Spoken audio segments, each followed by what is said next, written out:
Okay, well, if that's the idea, he carried it through now to a prediction. All right, so the idea is this force arises from the individual forces of these individual molecules hitting the walls of the container. Okay, so let's look at what theory he wrote down. Okay.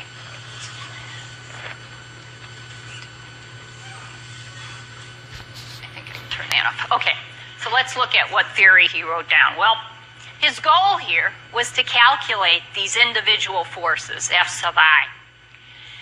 And, of course, go back to classical mechanics. The force is the mass times the acceleration, the mass of the particle, the molecule, times its acceleration. And acceleration we can write just in terms of delta V over delta T. So that's just the mass times delta V over the change in time. And if the mass is constant here, well, then this numerator, that's the change in the momentum. The change in momentum per unit change in time. That's what this force is. So what we have to do here is we have to calculate the change in the momentum of the wall when the molecule hits the wall. That will be the force of the individual molecule in the wall. Right?